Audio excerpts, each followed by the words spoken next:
At Starbound, we tell stories the human way, not with artificial voices or AI slop. In the end, what's HFY without humanity? Subscribe to keep it this way. My name's Chikondi. Let's begin. Lieutenant Kenneth Sterling's boots hit the mud of Chorus 4 with a wet thump that sounded final. The humid air clung to her skin, thick in her lungs, rich with the smell of wet soil and a cloying honey-like scent that suggested poison. Her helmet filters scrubbed the air, yet a faint sweetness lingered, the scent's afterimage.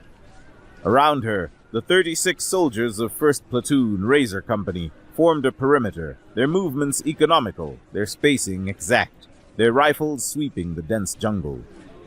Trees with bark like flaking rust clawed at a sky the color of a day-old bruise. Pathfinder team, report! Sterling's voice was a crisp crackle in the platoon's comms, cutting through the humidity. "Ground is stable, Lieutenant," Sergeant Corso replied, his voice even, a calm counterpoint to the palpable tension. "Local sensors are clear of immediate hostilities. Just a lot of green." Copy that. Watch your sectors. We hold here until the main body lands. She made a deliberate turn, scanning the walls of vegetation. It displayed shades beyond simple green. Indigo stained the hanging moss, and veins of sickly yellow traced the broad waxy leaves. Everything dripped. A low hum, the collective thrum of myriad alien insects, filled the air. A private, Price, a kid barely out of his teens, shifted his weight.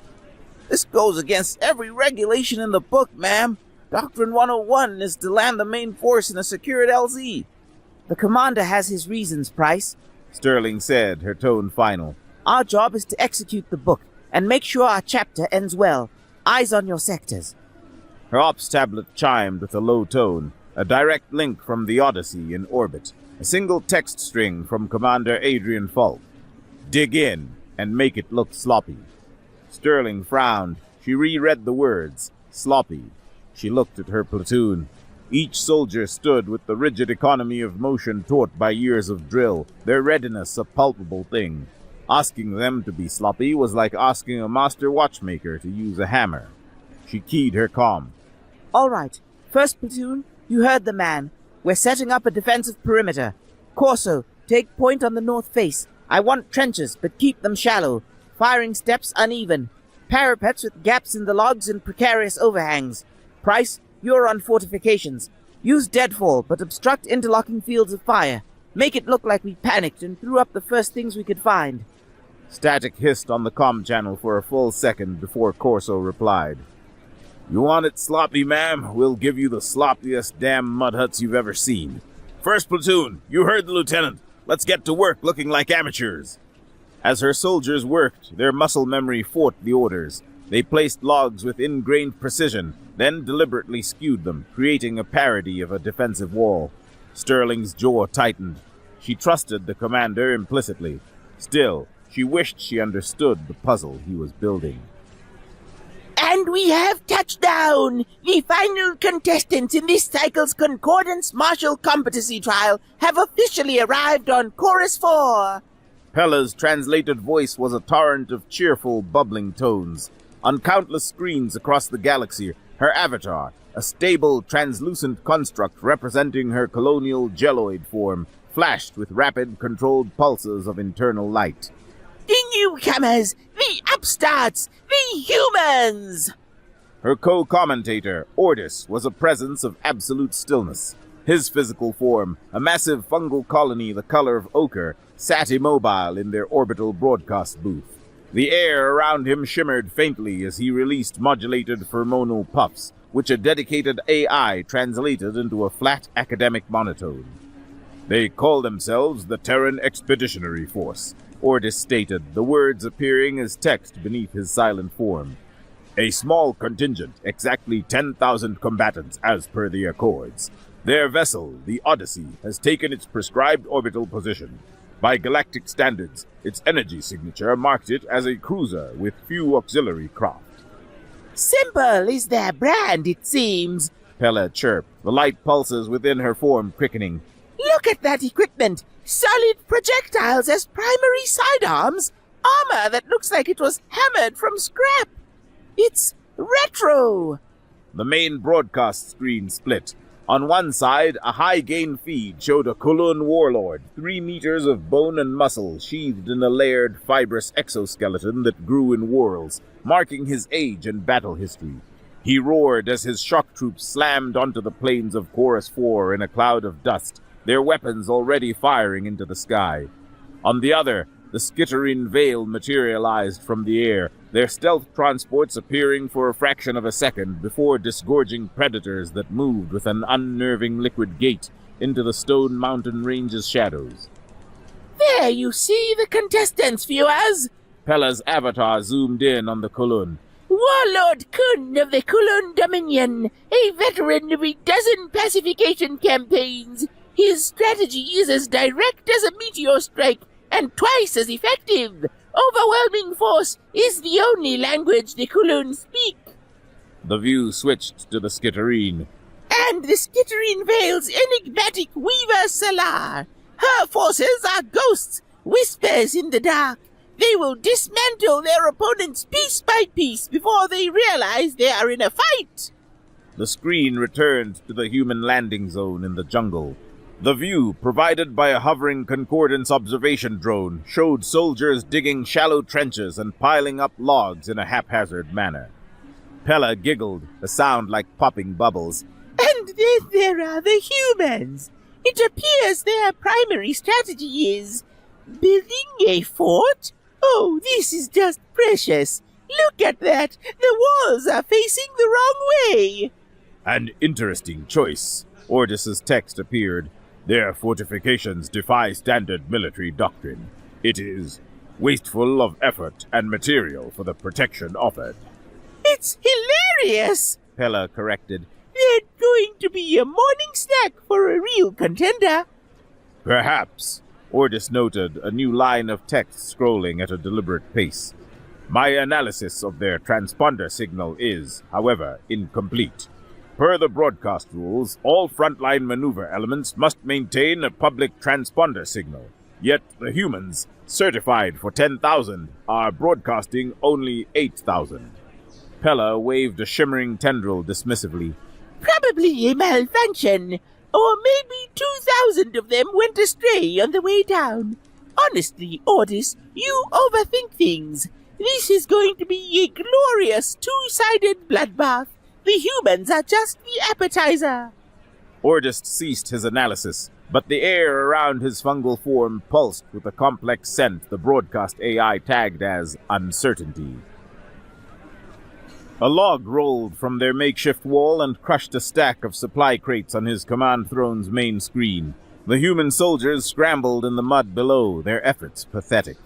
Warlord Kull laughed, a series of deep guttural booms that rattled his mobile command center's deck plates. Look at them, he roared to his second, Orthok. They play in the dirt like grubs. They build mud huts while warriors prepare for battle. Orthok, a Kulun only slightly less massive than his warlord, grunted in agreement. They're an insult to the trial, warlord. A trivial obstacle. Less than an obstacle, Kull corrected. They are a distraction. The Skitterine are the real threat. They will try to outmaneuver us, hiding and waiting like the slithering assassins they are. He slammed a fist onto the console, and a tactical map of Chorus 4 sprang to life. A thick red arrow stabbed from their landing zone directly through the jungle, aimed at the central plains where the objective, the derelict comms array, stood waiting. Our plan is simple because it is direct. We will succeed, Kull boomed. We advance. We smash aside these human insects if they are foolish enough to stand in our way. We meet the Skitterine on the open plain, where their stealth offers them no advantage, and we will grind them beneath our heel. We will take the array and show the galaxy the meaning of true power. He gestured at the screen showing the human fortifications. Send a probe, a single vanguard unit. Let them see what Kulun might looks like. Let them taste fear. Then ignore them. Our target is the array. Orthok slammed a closed fist over his primary heart and salute. As you command, Warlord. Our advance will sweep past their pathetic stand. Cole leaned back, a low growl of satisfaction rumbling in his chest. The humans were an irrelevance. This entire campaign was about one thing: breaking the Skitterine's reputation for subtlety on the anvil of his overwhelming force.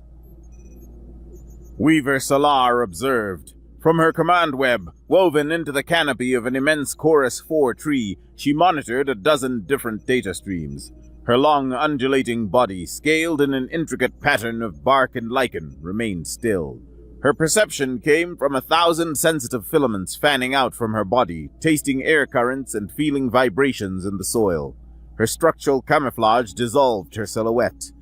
One stream showed the Kulun, loud, clumsy, a torrent of rock and fury crashing through the jungle, announcing their presence to the entire continent. They were fools, predictable and artless. Another stream showed the humans. Their landing zone was a mess of amateurish defenses. Worse than fools, they were incompetent. They invite their own destruction, she hissed, the sound a soft, sibilant whisper.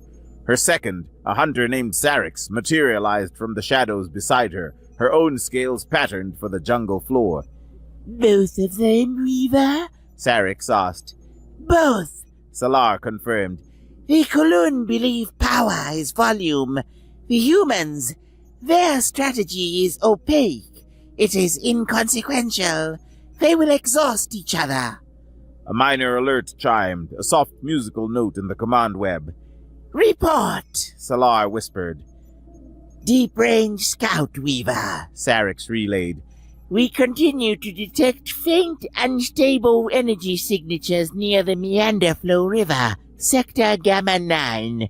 Unstable power fluctuations, consistent with rudimentary generator technology. Salar glanced at the tactical map. Sector Gamma 9 was miles from any logical approach to the array. It was strategically irrelevant swampland. A malfunction in the newcomers' equipment, she concluded. They are likely as inept with their machines as they are with their tactics. Ignore it. She turned her attention back to the main players. Our strategy holds. The Kulun will blunder toward the objective, and the humans will blunder into their path. We will let the rock break the twig. Our hunter packs will shadow both forces. We will observe their command structures, their supply lines, their weaknesses. And when they have bloodied and broken each other, we will strike from the shadows and claim the prize. She considered the human command element. A strike against a foe's leadership was always a wise opening. Send a single shade, she commanded. One. Have it probe the human command post. We will see how these upstarts react to a true predator in their midst. Sarix bowed her upper body. As you command, Weaver. She vanished back into the jungle, leaving Salar to her silent observation. The hunt had begun. Her prey continued their clumsy work, oblivious. Commander Adrian Falk sipped his tea. It was a dark, smoky Lapsang Souchong, a terrestrial indulgence he had insisted on bringing. In the quiet of his ready room aboard the Odyssey, the chaos on the planet below felt a universe away. A holographic plot shimmered over a coolant tank, dominating half the room. It showed Chorus 4's topography in stark relief, with crimson icons for the Kulun, swirling gray motes for the Skitterine, and steady blue markers for his own Terran expeditionary force.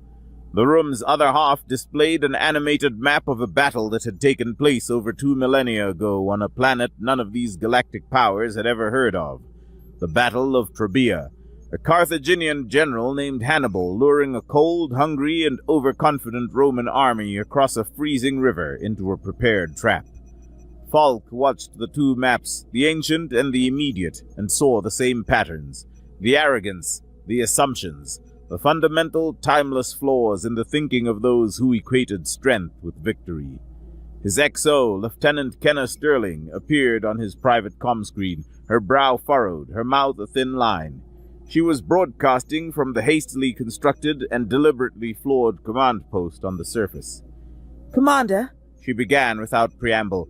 We have multiple contacts. A Cullen Vanguard unit is approaching from the east, brute-forcing their way through the jungle, and my perimeter scouts have tagged a single Skitterine stealth unit moving on our position from the west, fast and quiet. Right on schedule, Falk said, his voice even. He took another sip of tea. How are our sloppy fortifications holding up? They're as convincing as you could hope for, sir, Sterling replied, a slight edge to her voice. The men are practically getting splinters just looking at them, but the Skitterine, it's moving directly for us, for this command post. I know, Falk said. He gestured to his console, and a schematic appeared on Sterling's screen. I'm sending you the final piece of bait. Sterling studied the schematic. It depicted a massive, complex piece of technology labeled Aegis-class area denial weapon, a work of fiction, a complex feat of engineering nonsense from the TEF's Psychological Warfare Division. The specifications claimed it could project an impossible energy shield over 100 square kilometer area from a single choke point. Sir? Leave that ops tablet on the main console in your command post, Falk instructed. Corrupt the file just enough to make it look like a hasty data wipe failed. And make sure the location mentioned for its deployment, the northern pass in the Spine Mountains, is clearly legible. Sterling remained silent for a moment, processing. You want them to find this? I'm counting on it, Falk said. Now, evacuate the post. Have your team fall back 10 clicks to Rendezvous Point Delta, and stage a panicked rout. Leave some equipment behind. Ensure it looks like you fled in terror from a single scout. Sterling's focus sharpened. Sir, my people... We'll be safe, Lieutenant. Falk interrupted, his tone softened. This is about our opponent's imagination. We're giving it a script to follow. He paused, then brought up a different sector on the main map, the swampland near the Meander Flow River. One more thing, Kenna. That engineering team you staged in Sector Gamma 9, have them start surveying the river in earnest. Tell them to be noisy about it. I encourage power fluctuations. Gamma 9? Sir, that's far from the fight. I know, Falk said, the corner of his mouth twitching upwards. Hannibal had a brother, Mago. Mago's 2,000 men remained hidden in a ditch until the trap was sprung. Execute, Lieutenant. Yes, sir. Sterling's image vanished. Falk turned back to his maps. The pieces were moving. The Cullen hammer, the Skitterine scalpel. Both were about to converge on a fiction, a ghost story he had written just for them. He took a final, satisfying sip of his tea. He had set the board. They're running! Pella's bubbly laughter filled the broadcast. They are running away from one Skitterine! On the main screen, the observer drone's feed was stark. The human command post, a shoddy-looking mud and log bunker, was empty. Discarded equipment littered the ground, and at the clearing's edge, a single Skitterine shade, a flicker of gray and green, slipped inside the abandoned structure. The tactical map showed the human command element's icons in a full, disorganized retreat. This is extraordinary, Ordis's monotone text scrolled. To abandon a command position under pressure from a single reconnaissance unit is a sign of structural collapse. It's a sign that they're cowards! Pella declared. Oh, the Skitterine is inside! What will it find? Spilled protein gruel? Poorly written poetry? The drone's internal sensors detected the Skitterine accessing the main console. A moment later, the shade re-emerged, flowing back into the jungle as silently as it had arrived. Well, that was anticlimactic, Pella sighed. I was hoping for a little more fight from the upstarts. Wait. Ordis's text flashed. The Shade retrieved an ops tablet. The Skitterine forces are redeploying. All of them. In unison. The tactical map shifted, showing the dispersed gray icons coalescing into a single arrow aimed at the northern pass. A new warning symbol flashed over the location. What is that? Pella asked. Based on their unified, rapid redeployment towards a single location away from the primary objective, Ordis's text continued, the AI assesses they have acquired actionable intelligence on a high-value asset in that pass. an asset that could seal off the entire central plain, including the array. Pella's translucent form went still for a moment. A trump card? A single I win button? How crude, how human. It would explain their strategy, which defied convention. Ordis continued. They were stalling, intending to deploy this device and secure a victory without engagement. They retreated to prevent discovery of their plan after they detected the shade. So they have one trick, and the Skitterine just stole the instruction manual. Pella concluded, her excitement returning in a flicker of light pulses. Oh, this changes everything. The Northern Pass is now the most important piece of real estate on the planet. The game is afoot. Across the galaxy, betting odds on a human victory flatlined. The consensus formed. The upstarts had blundered, revealing their only strategy and ending their trial before it began. The data flowed into Weaver Salar's command web, a single stream of intelligence delivered by her shade.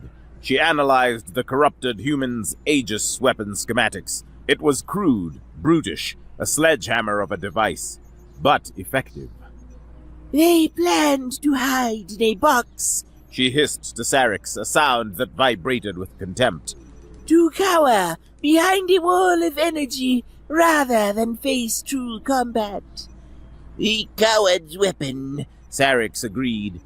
But a powerful one, Salar continued. A weapon that would give us control over the entire trial.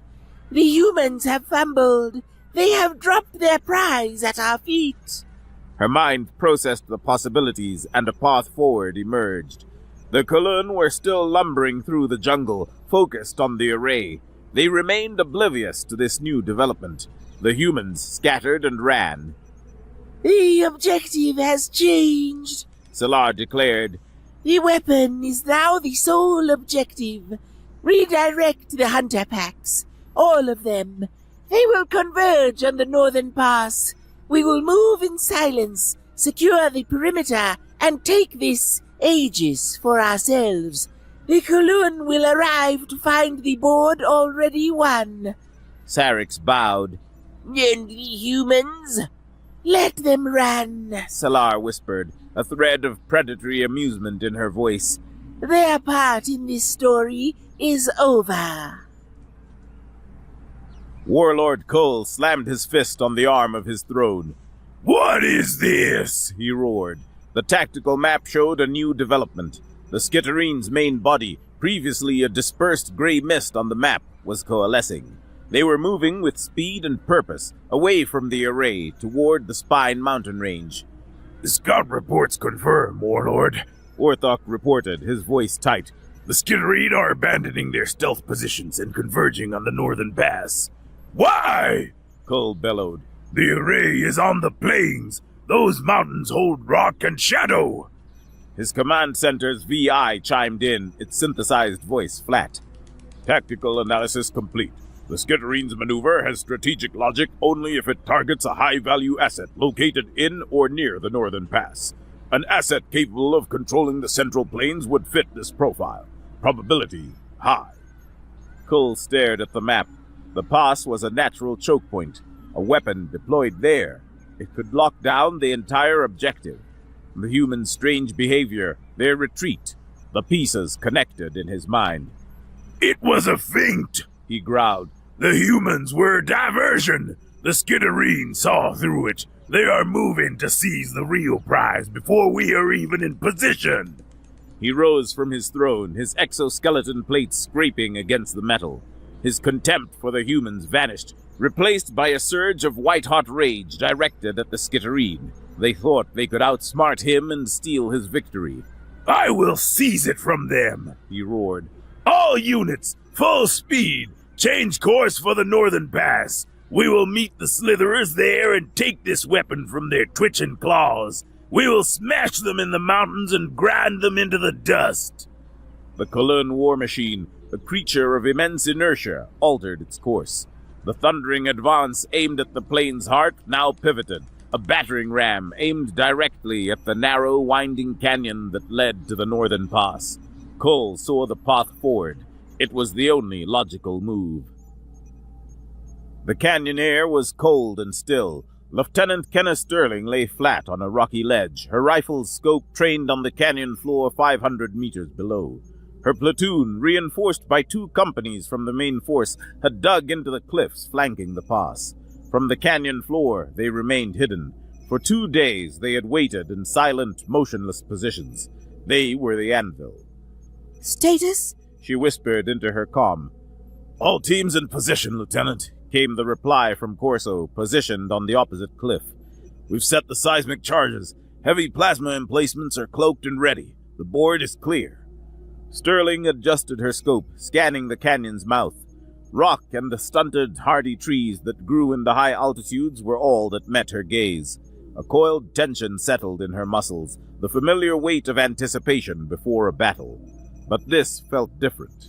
This was an execution. Her private comm chimed. Commander Falk's voice was calm, a steady anchor in the silence. They're coming, Kenna. A Cologne outrider is 2 minutes from the canyon mouth. It will be ahead of their main sensor net. We see it, sir. Sterling confirmed. Sniper teams are on standby. Neutralize it before it can send a signal, Falk ordered. Contingency Alpha. We remain concealed until the trap is full. Understood. Sterling switched channels. Wraith team, you have the target. 1 shot. Make it count. Through her scope, a single Cologne on a heavy grav speeder appeared, moving fast, its squat form a blot on the landscape. It slowed as it approached the canyon, its rider swiveling their head. A glint of sunlight off a plasma cannon's focusing lens caught its attention. The outrider raised its arm to activate its comm unit. The railgun's crack violated the silence. The sound was a sharp, whip-like snap that echoed off the canyon walls, a sound of immense velocity. The Cologne outrider and its speeder disintegrated, transformed into a cloud of superheated metal and vaporized silicate. The sound faded. The silence that followed felt heavier than before. Contingency Alpha executed, Sterling reported to Falk. The board is clear. The hammer is about to fall, Lieutenant, Falk replied. Stand ready. Minutes felt like hours. Then a low, growling rumble reached her. The ground beneath her trembled.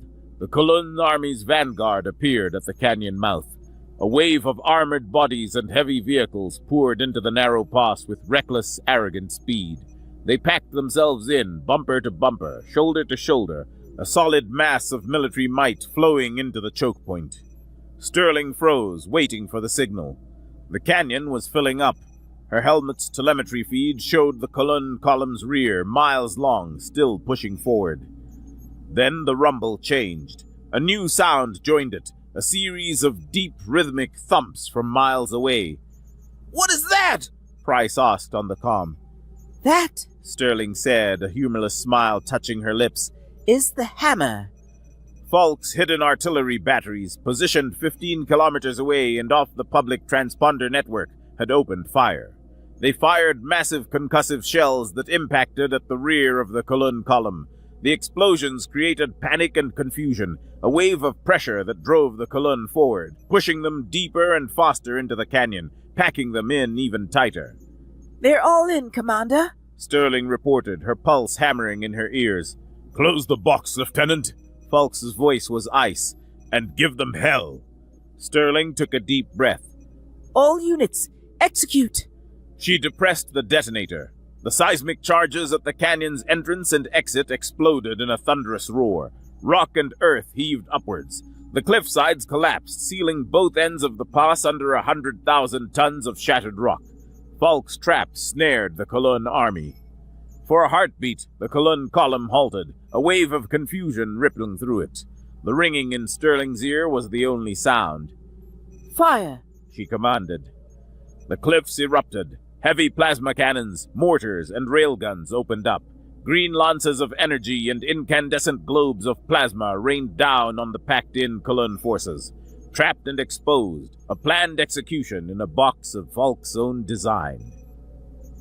Pella's avatar froze, her usual stream of commentary cut short. The tactical map in the broadcast booth had become a nightmare of flashing red icons. In the space of 30 seconds, The AI designated nearly half the Cullen forces as neutralized. The casualty count was climbing so fast the broadcast AI could barely keep up. For the first time since the trial began, Pella fell silent.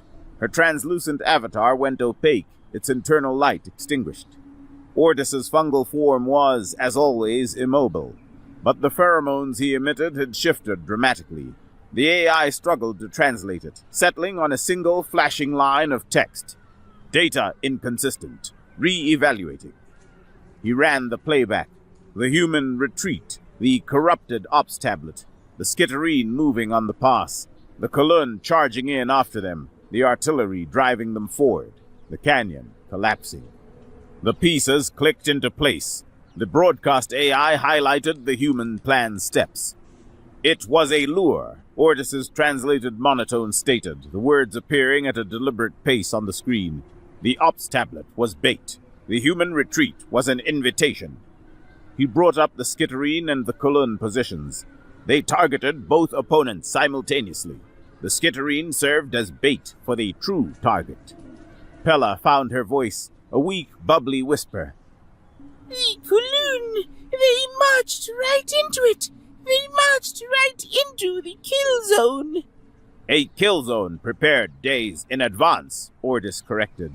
The human forces positioning, the seismic charges placement, the firing coordinates for their hidden artillery. This was an orchestration. The newcomers, his text scrolled, the words seeming to carry a tremendous weight, have set a flawless trap. The galaxy watched, and for the first time, a new variable entered their assessment of the upstarts from Earth. Fear. A cold stillness settled in Solar's core. The data feeds from the Spine Mountains had turned to chaotic noise. The Cullen casualty report screamed across the public broadcast. The map showed the sealed canyon. The area denial weapon was a lie, a ghost story. She had fallen for it, sending her forces racing toward a phantom, abandoning their positions, their coordination, their stealth. She had been the unwitting pawn that had lured the Cullen king into checkmate. The realization struck her like a synaptic shock. Disperse! She hissed into her command web. All hunter packs, scatter! Regroup at... The web went dead, static. A crushing, overwhelming wave of electronic interference washed over her network. Her connection to her packs vanished, replaced by a roaring silence. A knot tightened in her gut as fragmented, panicked reports tried to push through the jamming, like screams through a thick wall. Everywhere! The trees have eyes! No sound! Zarik's vanished! Just gone! Shadows hunting us! Something was hunting her forces, the galaxy's alpha predators. The decentralized structure that gave them their strength, small independent packs relying on constant communication, had become their greatest vulnerability. They were blind, deaf, and alone. She forced her thoughts into a line, pushing down the rising static in her mind. The jamming signal was powerful, sophisticated. Where was it coming from? She cross-referenced the signal strength with her last-known scout reports. The epicenter was Sector Gamma 9, the Meander Flow River, the place with the rudimentary human generators. The realization struck her. Their survey was a cover. Their generator malfunctions a fabrication. For days, under the cover of a strategically irrelevant sector, Falk's engineers had laid a massive continent-spanning network of sensor and jamming nodes, an electronic web. She wove intricate traps. She was a fly blundering into a web grander than her own. Silent, camouflaged human drone hunters picked off her hunters, one by one, nature's order reversed. The drones isolated, terrorized, and herded them. But to where? The jamming flowed like a current, a river of static, pushing her scattered, terrified forces in a specific direction. She plotted their panicked flight paths. The current funneled them all southwest, towards the last known position of Warlord Kull's command unit, which had escaped the canyon trap. Solar understood the human's plan. You're hurting them, Sterling said. The words were quiet, her voice holding a new note of awe. She stood beside Commander Falk on the Odyssey's bridge, watching the main holographic plot. The gray skitterine icons, once a dispersed network, were now a panicked mob, fleeing from threats represented by tiny blue hunter icons. The Skitterins' strength is their decentralized coordination, Falk explained, his eyes fixed on the plot. They function like a pack of predators. They spread out, they communicate, they surround their prey. Take away their communication, and they cease to be a pack. They become what they truly are, a collection of frightened, isolated individuals. He pointed to the jamming network, now fully visible on the map as a shimmering blue web centered on the Meanderflow River. We took away their eyes and ears. Then we gave them something to be afraid of. Our drone hunters have a design centered on psychological impact over maximum lethality. Silent, camouflaged, and relentless. The plot showed the Skitterine remnant's flight path. It was a ragged arrow pointing directly at a single heavily armored crimson icon, Warlord Kull's command unit, which had managed to claw its way out from the canyon's initial chaos. You're doing more than just hunting them. Sterling breathed, the strategy's full scope locking into place. You're pushing them right into Cole's lap. Cole has lost his army, his pride, and is looking for someone to blame, Falk said, his voice level. Salah is outmaneuvered and now sees traps in every shadow. Both species have a long history of mutual animosity. What do you think will happen when a group of panicked assassins stumbles into the camp of a wounded, enraged berserker in the middle of a communications blackout? Sterling looked at the two sets of icons doomed to collide. 2 birds, 1 stone, she whispered. Falk gave a small, almost imperceptible smile. An old piece of engineering. Rage burned in Warlord Kull's chest. While his osseous hide was pristine, his army lay broken, trapped, annihilated by upstarts who should have fallen before a single one of his warriors. He had escaped with a handful of his personal guard, his command center a wreck, his connection to his forces severed. And it was the Skitterines' fault. They lured him into that pass with their chase for the phantom weapon. They conspired with the humans. It was the only explanation his mind accepted. A guard pointed into the jungle. Warlord! Movement! Kull turned, his plasma rifle coming up. Figures were moving through the dense undergrowth. Gray, flowing shapes. Skitterine. Dozens of them. They moved openly, their movements frantic, terrified. He reacted instantly, seeing only betrayal in their approach. Kill them! He roared, unleashing a torrent of green plasma into the trees. Avenge our warriors! His guards opened fire, a storm of incandescent energy tearing through the jungle. From the trees, the Skitterine, already on the edge of psychosis from the drone hunt, saw the Kulun. The plasma fire confirmed their panic. This was another trap, the humans' brutish pawns sent to finish them. Weaver Salar, leading the desperate retreat, saw Kull's bellowing form and her composure shattered. They are in league! She shrieked, her whispery voice raw with terror. Fight! Kill the brutes! The two crippled forces, the lost remnants of galactic might on Chorus 4, smashed into each other. A desperate, chaotic brawl fueled by paranoia and misplaced blame. The final, violent spasm of two armies, played out in an anonymous patch of jungle, witnessed only by the silent machines that had engineered their demise. TEF construction drones had laid a temporary road of compacted earth, reinforced with polymer mesh. The work had progressed almost silently over the past few days. It cut a clean, straight path through the jungle that the Kulun had spent days smashing through. Lieutenant Sterling rode in the command seat of a light assault vehicle, leading the Terran Expeditionary Force's main body. All 8,000 of them. The 2,000 missing from the transponder network were the engineers, logisticians, and support crews building this infrastructure, hidden from the Concordance drone's prying eyes. They marched out of the jungle and onto the open plains. The air here was clearer, the sky wider. In the distance, the objective, the massive derelict comms array, sat atop its plateau, waiting. Their path was clear. On their way, they passed the skirmish site. The wreckage was still smoking. Kulun and Skitterin bodies lay intertwined, a grim monument to mutual destruction. Sterling's troops passed it with a shared focus, each soldier's attention on the road ahead, their expressions hidden behind their helmet visors. The swift, clear advance felt less like a military march and more like a parade. They reached the plateau's base and ascended the access road. The access road stood open and vacant. Sterling's platoon was the first to reach the summit. She stepped out of her vehicle and walked to the massive control platform's center. The wind was the only sound. She keyed her comm, her voice broadcasting to Falk, to her troops, and to the silent, watching galaxy. Objective secured. Her teams set up defensive positions, a well-rehearsed dance of drilled efficiency. But everyone knew it was a formality. The fight was already over. The 12-hour countdown clock appeared on the main broadcast screen. It was a concordance rule. To achieve victory, a force had to capture and hold the central objective for 12 standard hours.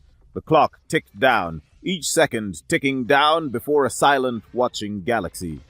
The human forces entrenched themselves on the plateau. Their interlocking fields of fire covered every approach. They dug deep positions. They prepared for a fight that never came. The casualty numbers appeared on the screen.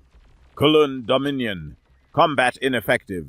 Skitterin Vale, combat ineffective. Terran Expeditionary Force, minimal casualties. The subline for the human casualties read, primary causes, 2 sprained ankles, non-combat related. 1 case of severe allergic reaction to native flora. Pella was making quiet, bubbly noises, the gelloid equivalent of hyperventilation.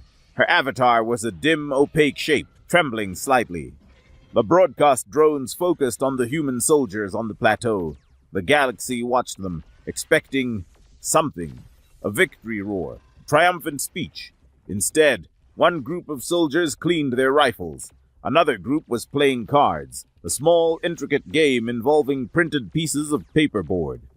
One soldier was patiently teaching another a complicated handshake that involved multiple steps and ended with an explosive fist bump. The galaxy watched in silence. Falk's face appeared on the 2 surviving alien commanders' private comm screens. Warlord Kull, battered, sat amidst the wreckage of his command vehicle. Weaver Salar, her predatory poise replaced by a weary stillness, coiled in the shadows of a cave. They both expected mockery, gloating, a victor's speech. Warlord Kull, Weaver Salar. Falk's voice was even, purely professional. This is Commander Falk of the Terran Expeditionary Force. The trial is functionally over.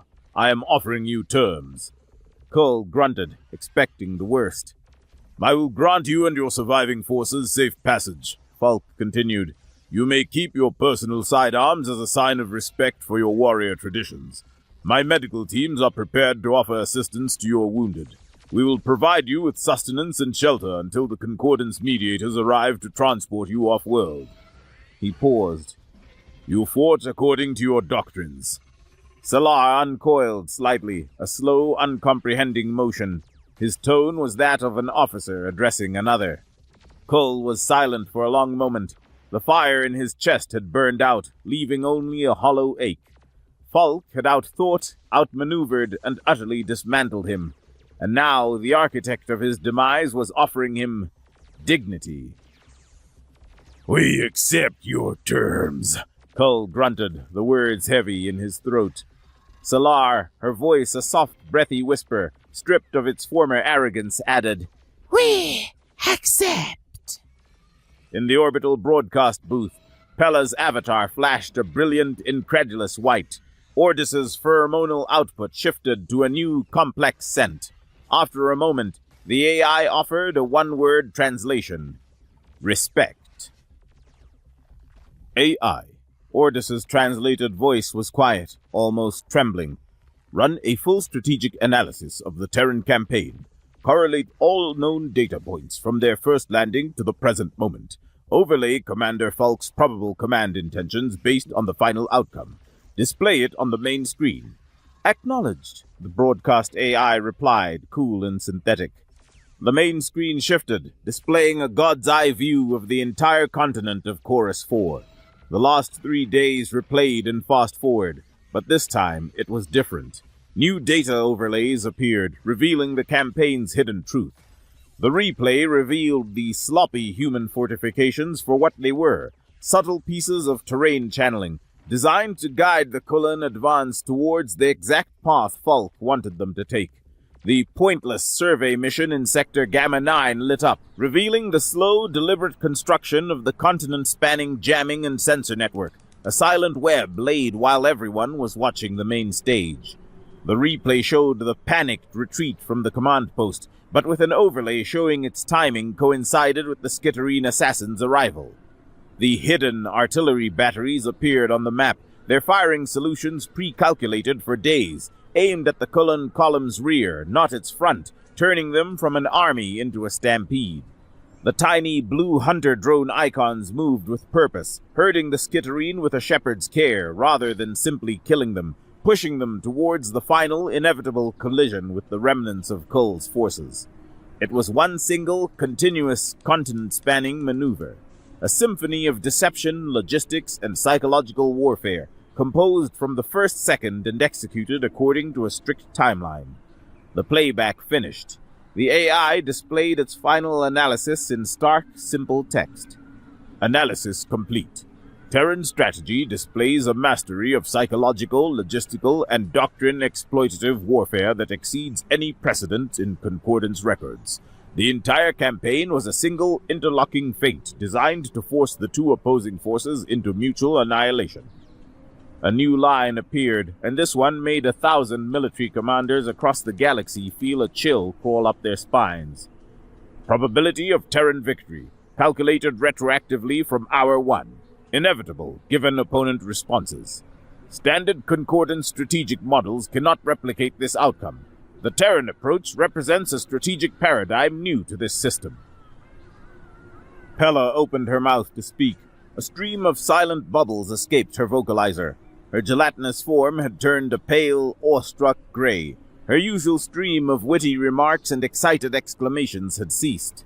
Ordis, the stoic, analytical fungal colony, remained motionless. His translator was silent. For a full minute, the soft hum of life support systems was the only sound from the broadcast. The 12-hour clock hit 0. A soft chime announced the human victory. Then, Ordis's translator spoke. One soft, clear word that echoed across the entire galactic network. Incredible. The broadcast AI cut to a montage. A Kulin war room filled with hulking warriors, all staring at their screen in stunned silence. A Skitterine weaving den, its occupants frozen, their scales a uniform shade of muted brown. A Cygnian spore cluster, its collective consciousness pulsing with a slow, rhythmic light of awe. A bar on a bustling trade station, patrons of a dozen species looking up at the broadcast, their drinks warming in their hands. Silence filled the viewing hubs, replacing the usual cacophony of cheers and curses. They stared at their screens, their expressions a mixture of awe and a new, cold apprehension. Casualty report, Commander. Falk turned from the viewport in his ready room. Lieutenant Sterling stood in the doorway, her helmet off, the small scar on her eyebrow stark against her tired but triumphant face. The trial was officially over. 2 sprained ankles and a nasty case of alien poison ivy, she said. A small, weary smile touched her lips. We'll live. Excellent work, Lieutenant, Falk said, a rare smile reaching his eyes. He gestured to the large screen in his room. The tactical map of Chorus 4 vanished, replaced by a map of ancient Earth, centered on the Italian peninsula. The screen showed the animated legions of Rome crossing the Trebia River. They were so certain of their own strength, Falk mused, his focus on the ancient display, so confident in their technology, their traditions, their raw power. They overlooked the real battlefield, their own minds. Their imagination was their critical vulnerability. He looked at Sterling. So, what happens now, sir? Sterling asked. We passed the trial. Falk looked back out the viewport at the green and blue curve of Chorus 4 below. Now, he murmured, we get a seat at the table, and we make sure they know we're bringing the entire library to the conversation. Falk's console chimed, a Priority 1 message, flagged with the Concordance High Conclave's official seal. He raised an eyebrow and opened it. The language was formal, yet the phrasing was deferential. The words masterful, paradigm-shifting and revolutionary appeared multiple times. The message was an invitation, offering full membership immediately, foregoing the customary century of observation with every attendant right and privilege. A final paragraph requested, in the strongest possible terms, that a Terran representative join the Concordance Strategic Committee, effective immediately. They wanted to learn. Falk showed the message to Sterling. She read it, her expression widening slightly with each sentence. When she finished, a broad grin illuminated her face. It was the grin of someone underestimated their entire life who had just watched her side win the championship. The library, huh? She said, looking up at Falk. I guess class is in session. Falk gave a small, satisfied nod. He closed the message and, with a few keystrokes, brought up a new file on his screen. It was a massive, layered document, already populated with gigabytes of data. The title read, Concordance Member Species, Military Doctrines and Historical Precedents. Sterling saw the title and shook her head, a small laugh escaping her. You're already starting on the next one. Falk looked from the screen to his XO, his gaze intense. He had come here to win the trial, yes, but his true objective had always been to win the long, complex peace that would follow. This was the opening gambit in a much longer contest. The library is open, he said, and we have a great deal to teach.